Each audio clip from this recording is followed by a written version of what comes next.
Hi Cubies, here's Alexandra and welcome to my next video. Today I want to do something totally different from my normal stuff. Normally all my followers know that I paint miniatures, but today we want to have a look at abstract paintings. What are they? What can you do on them? And what kinds are there? And so on. So, first of all, you're already looking at one kind of an abstract painting here. Basically, there are three types of abstract paintings. First one is the one you're looking at right now. This is the so-called non-intentional abstract painting. This is when stuff happens, for example, here on my painting ground, when I'm wiping off my brushes on the ground and leaving a mess overall, but well, there are several interesting things going on here, and this was totally unintentional, and so this is an unintentional abstract painting. Second one on the list is the so-called intellectual abstract painting, and the third one is the non-intellectual abstract painting.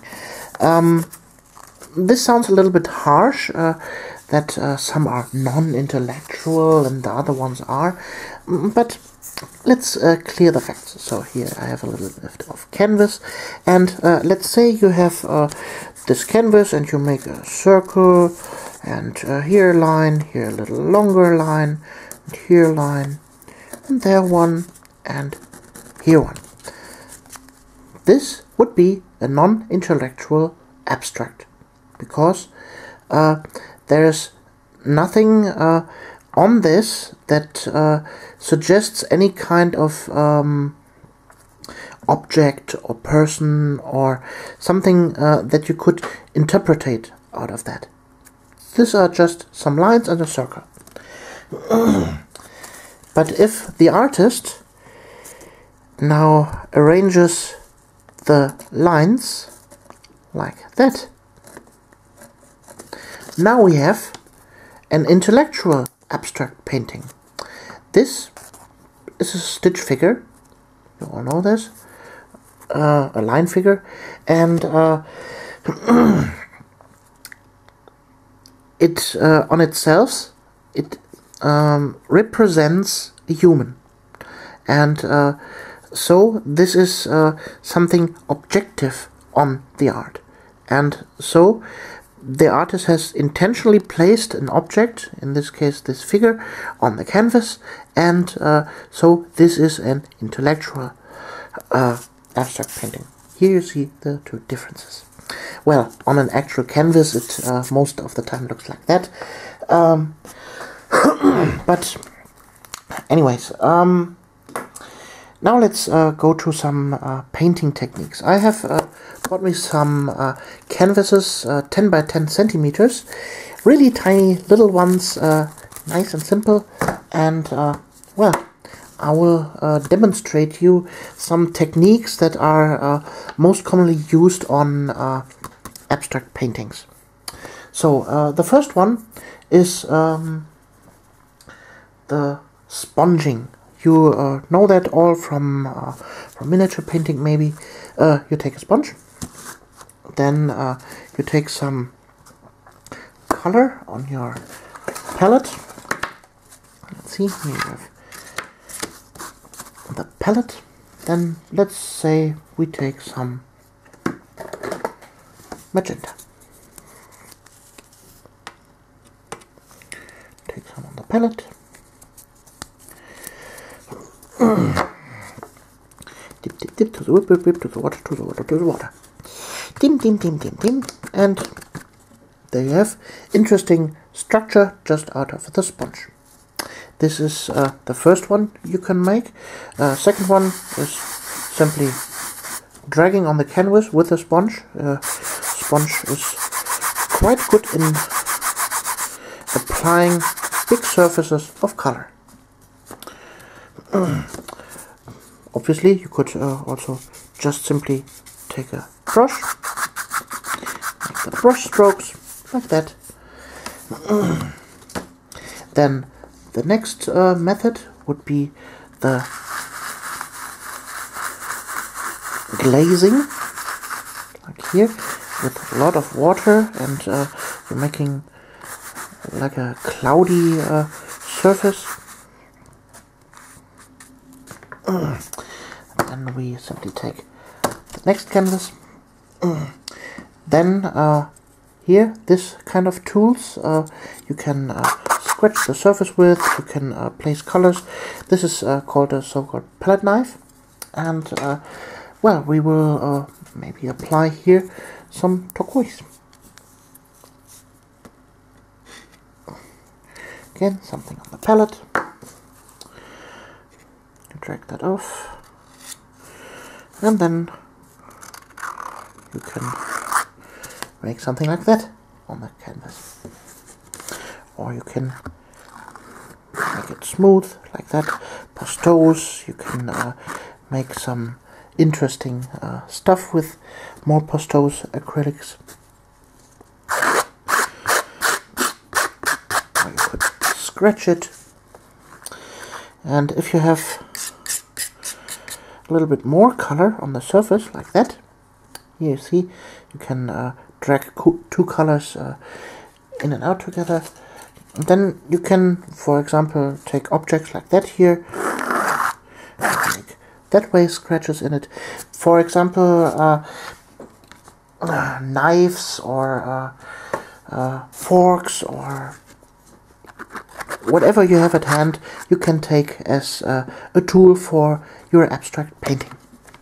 So I will simply cover that whole thing in turquoise.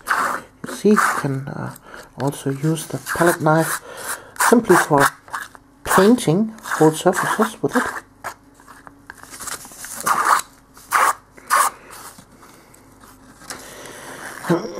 So often people say, "Oh, I don't get abstract painting.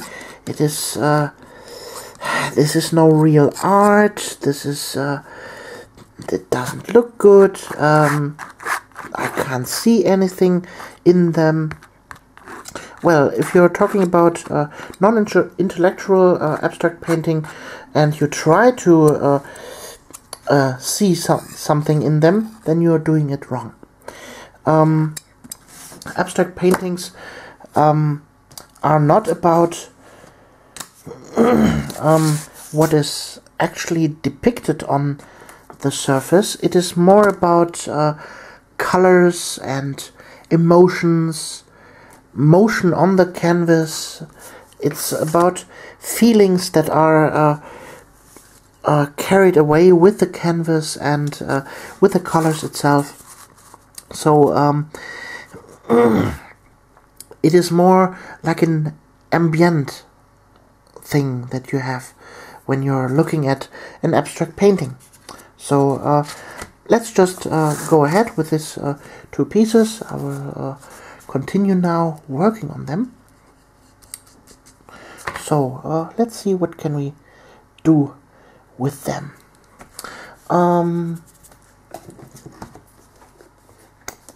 Let's just apply some colors here and there. A little bit white. Some black.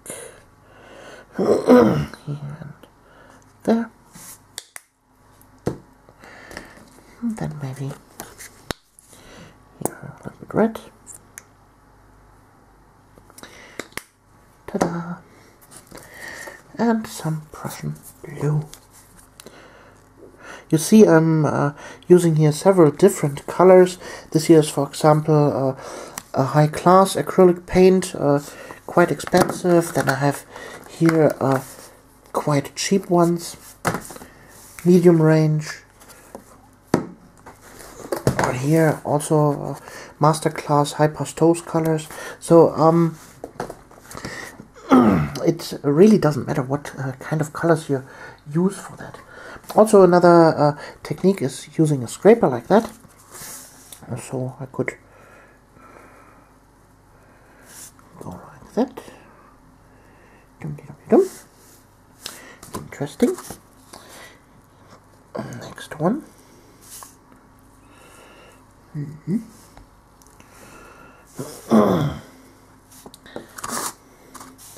Also, I get sometimes people say to me, yeah, this is just child painting and everyone can do this.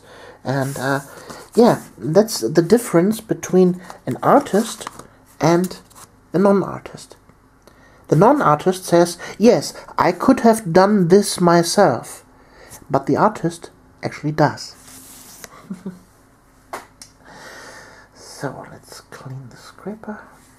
Zip. Like that.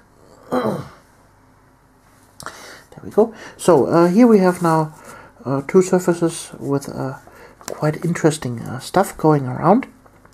But I'm actually not really satisfied yet. So wait a second.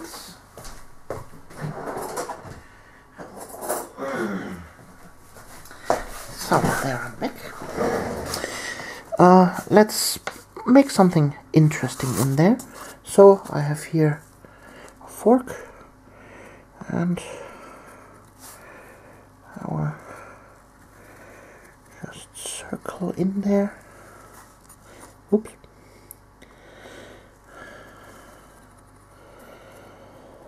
Zip. Like that.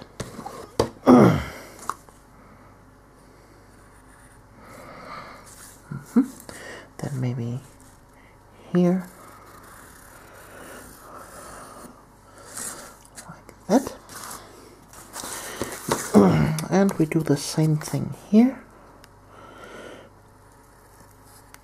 Circle around.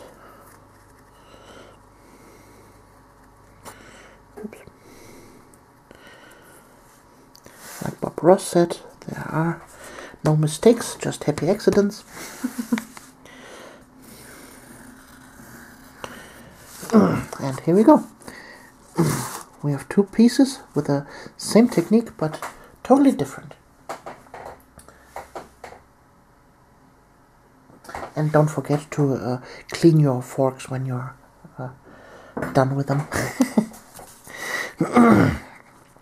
So that's my take on abstract paintings.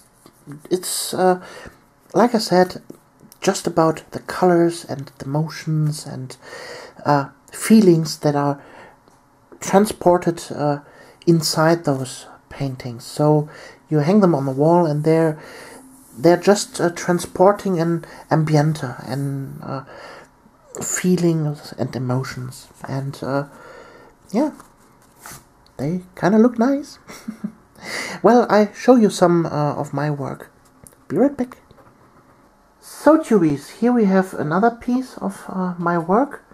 This is also acrylics on canvas, a little bit bigger this time. I used also the scraper, and the underpainting was some magenta, black and purples, and then I applied color on there and used the scrapers to make interesting arrangements on the canvas.